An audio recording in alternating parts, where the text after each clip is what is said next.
நமஸ்காரம் சுவாமி. ஆருமையா சம்பூர்ணம். என்ன சுவாமி, இத்தனை ஓலைகளை வைத்துக்கொண்டு குறிப்பெடுத்துக் கொண்டிருக்கிறீர்களா? குறிப்பு மட்டுமல்ல, ஆராய்ச்சி செய்து கொண்டிருக்கிறேன். எதை பற்றி சுவாமி? தைத்திரிய உபனிஷதம் தான். அதுதான் நான் இன்று எடுக்கப் போகும் பாடம் என்று முன்பே உம்மிடம் சொல்லியிருந்தேனே.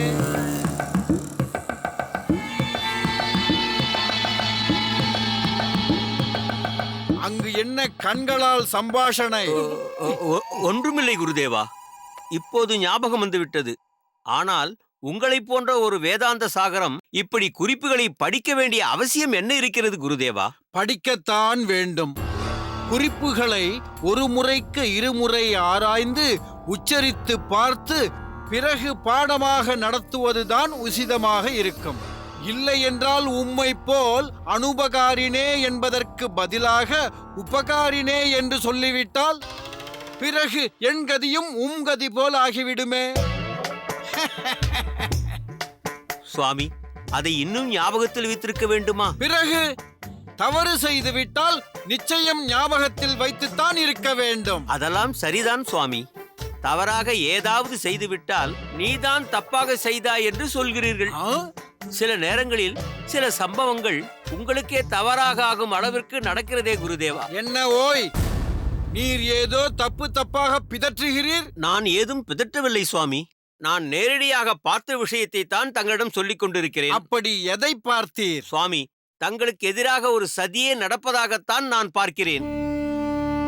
ஓய் சம்பூர்ணம், புரியும்படி உமக்கு பேச தெரியாதா? புரியும்படியே சொல்கிறேன் சுவாமி. தாங்கள் எவ்வளவு முனைப்புடனும் ஏகாந்த சிந்தனையுடனும் தைத்திரிய உபனிஷத்தை ஆராய்ச்சி செய்து கொண்டிருக்கிறீர்கள். அதற்கு என்ன காரணம்? தன்னால் போதிக்கப்படும் மாணவர்கள் ஒரு உன்னதமான மேம்பட்ட நிலையை அடைய வேண்டும் என்பதற்காகத்தானே? ஆமாம், அதில் என்ன சந்தேகம்? ஆனால் சுவாமி, அங்கே பாடசாலையில் என்ன நடக்கிறது தெரியுமா? எந்த உபனிஷத்தை நன்கு திறம்பட போதிக்க வேண்டும் என்று கர்மமே கண்ணாக தாங்கள் இங்கு ஆராய்ச்சியில் ஈடுபட்டு கொண்டிருக்கிறீர்களோ, அந்த தைத்திரிய உபனிஷத் பாடத்தை இப்போது அங்கு ராமானுஜன் தன் சக மாணவர்களுக்கு போதித்துக் கொண்டிருக்கிறான். பிறகு தாங்கள் ஆராய்ச்சி செய்து என்ன பயன்? நீர் உண்மையாகத்தான் கூறுகிறீரா? ராமானுஜன் அப்படியெல்லாம் செய்ய மாட்டானே. நான் பாடசாலையில் இருந்துதான் வருகிறேன். என் இரு கண்களாலும் பார்த்தேன், என் இரு செவிகளாலும் கேட்டேன். சுவாமி, நான் சொன்னது அத்தனையும் உண்மை. நான் இன்று அந்த உபனிஷத்தை போதிக்க இருக்கிறேன் என்று தெரிந்தும் அவன் எனக்கு முன்பாக பாடம் எடுக்க முனைந்து விட்டானா? ஆம் சுவாமி, அவன் அங்கே தைத்திரிய உபனிஷத்து பாடத்தை போதிக்க சக மாணவர்கள் மிகவும் ஆர்வத்துடனும் கேட்டவண்ணம் இருந்து கொண்டிருக்கிறார்கள். இனி தாங்கள் அங்கு சென்று என்னவென்று போதிக்கப் போகிறீர்கள்? தங்களை மீறி அதிக பிரசங்கத்தனமான ஒரு காரியத்தை அரங்கேற்றிக் கொண்டிருக்கிறான் அந்த ராமானுஜன். அன்று எல்லோருக்கும் முன்னால் என்னை ஒரு ஆசானாக சரியாக பாடம் நடத்த முடியாதா என்று என்னை கேட்டீர்கள் அல்லவா? அதை அவன் தனக்கு சாதகமாக பயன்படுத்திக் கொண்டு தன்னையே ஒரு ஆசானாக மார்த்தட்டிக் கொள்ள ஆரம்பித்து விட்டான். அவன் செயல் அப்படித்தான் அர்த்தம் கற்பிக்கிறது. குருதேவா, சம்பூர்ணம் சொல்வது சரிதான் என்று எனக்கும் தோன்றுகிறது குருதேவா. அன்று பாருங்கள், தாங்கள் சரியாக நடத்திய பாடத்தை தாங்கள் வகுப்பு முடிந்து சென்றவுடன் அதை புரியும்படியாக நடத்துவதாக சொல்லி ராமானுஜன் பல விளக்கங்களை கொடுத்துக் கொண்டிருக்கிறான்.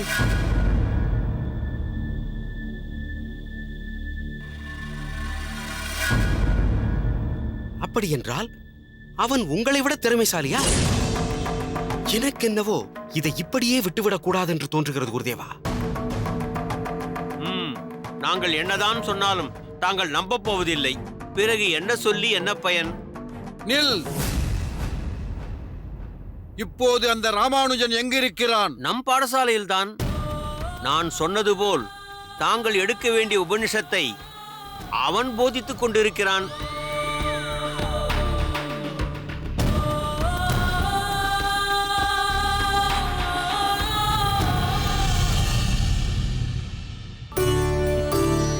சக வித்தியார்த்திகளே, இன்று தைத்திரிய உபனிஷத் என்ற வேதாந்த பாடத்திற்கு முன்னுரை வழங்கும் வாய்ப்பை நம் குருநாதர் அடியேனுக்கு கொடுத்திருக்கிறார். அதற்காக முதற்கண் நம் ஆசானுக்கு அடியேனின் கிருதஜ்ஞை.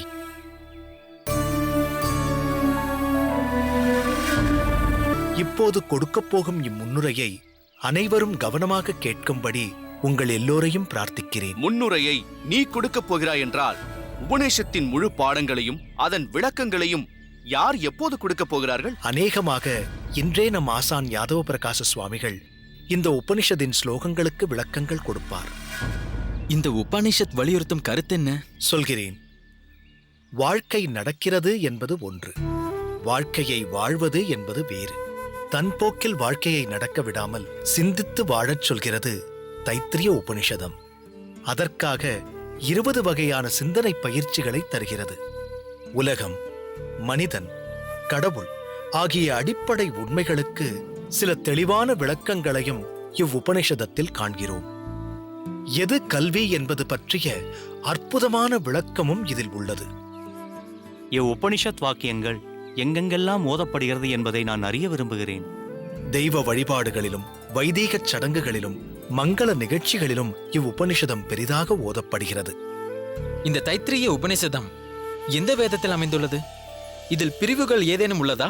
இவ்வுபனிஷத் யஜுர்வேதத்தில் அமைந்துள்ளது. யஜுர்வேதத்தில் சுக்ல யஜுர்வேதம், கிருஷ்ண யஜுர்வேதம் என்ற 2 பிரிவுகள் இருக்கிறது. அதில் கிருஷ்ண யஜுர்வேதத்தில் உள்ள தைத்திரிய ஆரண்யகம் என்பதில் 7, 8, 9ஆம் பகுதிகளே தைத்திரிய உபனிஷதம். இது உரைநடை வடிவில் அமைந்துள்ளது. வைஷம்பாயனம் முனிவரின் மாணவர்கள் தித்திரிப் பறவைகள், அதாவது சிட்டுக்குருவி வடிவத்தில் இந்த உபனிஷத மந்திரங்களை ஏற்றுக்கொண்டதால் இது தைத்திரிய உபனிஷதம் என்று பெயர் பெற்றது. இந்த உபனிஷதத்தில் வாழ்க்கை கல்வி, அதாவது சிக்ஷாவல்லி, மனிதன், அதாவது ஆனந்தவல்லி, கடவுள், அதாவது பிருகுவல்லி என்று 3 பிரிவுகள் உள்ளது. வாழ்க்கையின் அடிப்படை பற்றிய அற்புதமான ஒரு கல்வியாக அமைகின்றது இந்த உபனிஷதம். மனிதன் என்பவன் யார்? சமுதாயத்தில் அவன் நல்ல அங்கத்தினனாக விளங்குவதற்கு உள்ள கடமைகள் எவை? தெய்வ சிந்தனையுடன் வாழ்வது எப்படி? பேரானந்தத்தை அனுபவிப்பது எப்படி என்பது போன்ற அன்றாட விஷயங்கள் இதில் ஆராயப்படுகின்றன. பலே ராமானுஜா பலே!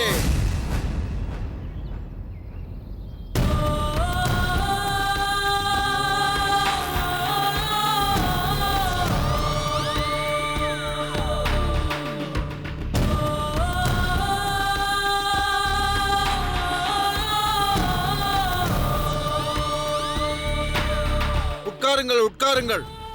வந்தனம் சுவாமி. ராமானுஜா, நீ என்ன செய்து கொண்டிருக்கிறாய்? சுவாமி, அடியேன் முன்னுரை கொடுத்துக் கொண்டிருக்கிறேன். பார்த்தீர்களா சுவாமி, நான் சொல்லவில்லை? இதற்குத்தான் உங்களை... முன்னுரையா? எதை பற்றி? தைத்திரிய உபனிஷதத்திற்கு தான் முன்னுரை கொடுத்துக் கொண்டிருக்கிறேன் சுவாமி. இந்த உபனிஷத் பற்றித்தான் நான் இன்று போதிக்கப் போகிறேன் என்பதை நீ அறிவாயா? அறிவேன் சுவாமி. அப்படி இருக்கையில் நீ ஏன் இந்த உபனிஷத்தை இவர்களுக்கு போதித்துக் கொண்டிருக்கிறாய்? சுவாமி, தாங்கள் தானே இந்த தைத்திரிய உபனிஷதத்திற்கு முன்னுரை வழங்கச் சொல்லி அடியேனை பணித்தீர்கள். நானா? நான் உன்னை பணித்தேனா? அப்படித்தான் சம்பூர்ண சுவாமிகள் அடியேனிடம் தெரிவித்தார்கள். முன்னுரையை மட்டும் அடியேன் வழங்க வேண்டும் என்பது தங்களின் உத்தரவு என்று சொன்னார்கள். என்ன சம்பூர்ணம்? என்ன இது? இவன் ஏதோ பிதற்றுகிறான் சுவாமி. ராமானுஜா, நானா உன்னிடம் சொன்னேன்? நல்ல கற்பனை ராமானுஜா.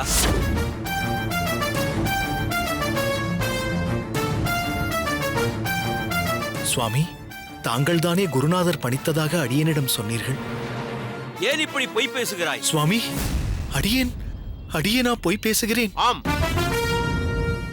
நீதான் பொய் பேசுகிறாய். நேற்றைய தினம் தாங்கள் தானே... போதும், நிறுத்து. சம்பூரணம் இல்லை என்கிறார், மீண்டும் மீண்டும் அதையே சொல்லிக் கொண்டிருக்கிறாய். முழு பாடம் அறிந்த குருநாதருக்கு முன்னுரை கொடுக்க தெரியாதா? அதற்கென்று தனியாக உன்னை நியமிக்க வேண்டுமா? கேள்வி கேட்க இனி உனக்கு உரிமை இல்லை. குருநாதா, இவனை சும்மா விடக்கூடாது.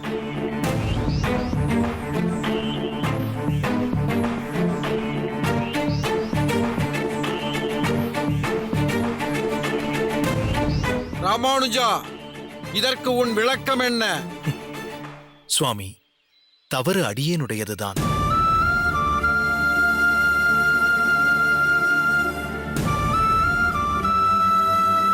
தாங்கள் நேரடியாக தெரிவிக்காத உத்தரவை யாரோ ஒருவர் சொன்னார் என்பதற்காக அதை நம்பி முன்னுரை கொடுத்தது அடியேனுடைய தவறுதான்.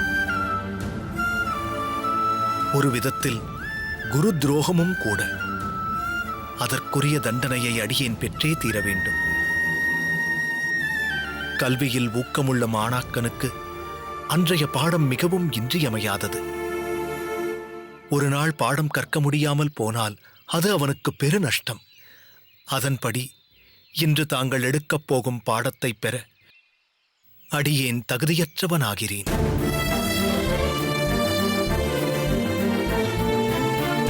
எனவே இன்று இப்பாடசாலையிலிருந்து அடியேனை வெளியேற்றுவதுதான் சரியான தண்டனையாக இருக்கும். இதையும் தாண்டி அடியேனுக்கு தாங்கள் ஏதேனும் தண்டனை தர விரும்பினால் அதையும் ஏற்க சித்தமாயிருக்கிறேன். நிச்சயம் கொடுக்க வேண்டும். அதையும் நான் தான் கொடுக்க வேண்டும்.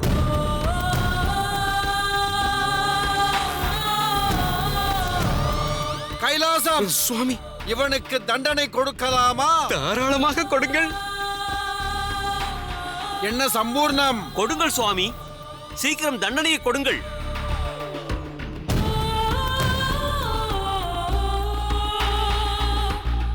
கொடுக்கிறேன்.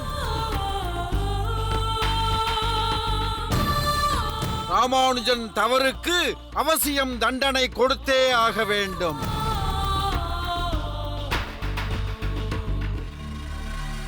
ராமானுஜா, நீ 2 தவறுகள் செய்திருக்கிறாய்.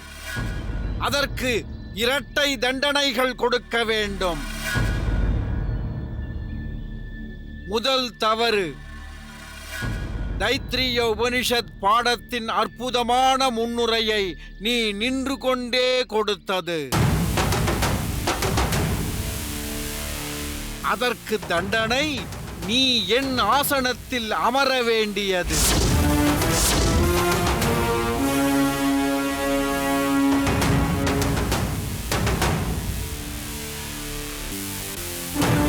இரண்டாவது தவறு, தைத்திரிய உபனிஷத்தில் உனக்கு இவ்வளவு ஞானம் இருந்தும் அதை முழுமையாக முடிக்காதது.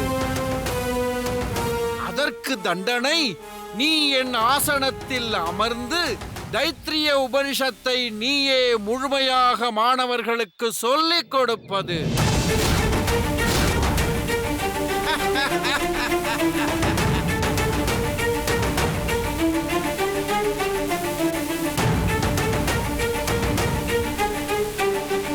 ஆசனத்தில் உட்கார் ராமானுஜா. சுவாமி, தாங்கள்... ஆம் ராமானுஜா, நீ முன்னுரை வழங்கியதை நான் கவனித்தேன். கடினமான தைத்திரிய உபனிஷத்தை இவர்களுக்கு புரியும்படியாக போதிக்க வேண்டுமே என்று பலபடியாக யோசித்துக் கொண்டிருந்த எனக்கு எளிமையாக முன்னுரை கொடுத்து எனக்கு சிரமம் இல்லாமல் செய்துவிட்டாய். முன்னுரையிலேயே பல அரிய விஷயங்களை தெரிவித்து விட்டாய். இந்த தைத்திரிய உபனிஷத் பாடத்தை போதிக்க உனக்கு முழு தகுதியும் இருக்கிறது என்பது என் தீர்மானம். எனவே இந்த பாடத்தை நீயே இவர்களுக்கு போதிப்பாயாக. அந்த அங்கீகாரத்தை நான் இந்த யாதவ பிரகாசன் உனக்களிக்கிறேன். ஒருவேளை பாடத்தை போதிக்கும் போது சந்தேகம் ஏற்பட்டால், நிச்சயம் ஏற்படாது, ஒருவேளை ஏற்பட்டால் என்னிடம் கேட்டு தெளிவு பெற்று பிறகு இவர்களுக்கு பாடத்தை தொடரலாம். என்ன ராமானுஜா, புரிந்ததா? ஆசனத்தில் அமர்ந்து பாடத்தை தொடங்கு. என்ன சம்பூர்ணம், எப்படி? இதை பற்றி நீர் என்ன சொல்கிறீர்? நான் பாடசாலைக்கு பாலபாடம் எடுக்க பாடசாலைக்கு செல்கிறேன். அங்கு போய் பாடம் எடுக்க வேண்டும். அதை செய்யும். அங்காவது ஒழுங்காக பாடத்தை மட்டும் எடும். உத்தரவு குருநாதா. ராமானுஜா, ஆசனத்தில் அமரு. தயங்காதே, வா. அமர்ந்து கொள்.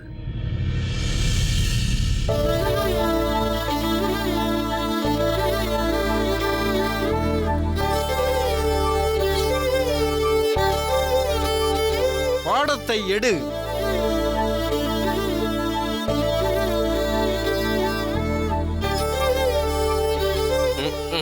கைலாசம், குருநாதா, நீ எங்கு வருகிறாய்? தாங்கள் புறப்பட்டு விட்டீர்கள்.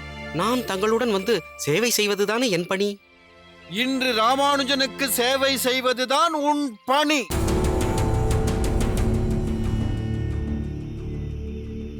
சுவாமி, நானா ராமானுஜனுக்கா? ஆமாம், இன்று அவன்தான் உன் குருநாதன். இன்று அவனுக்குத்தான் நீ விசிறி வீச வேண்டும். அதுதான் உன் பணி. குருநாதா, சொன்னதை செய்யடா. உத்தரவு குருநாதா.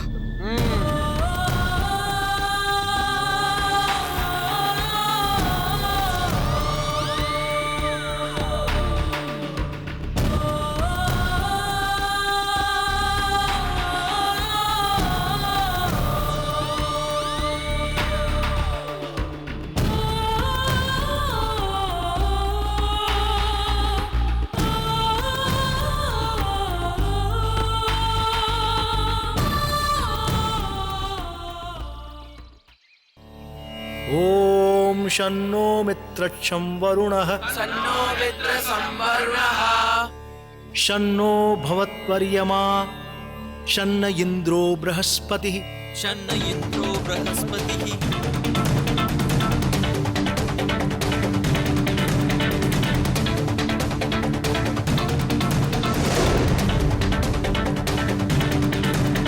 வாருங்கள் சுவாமி, அடியேன் அழைத்துச் செல்கிறேன். இல்லை, அது முடியாது. அதை செய்தால் அடியேன் பொறுத்துக் கொண்ட அத்தனை இன்னல்களும் பயனற்றதாக போய்விடும்.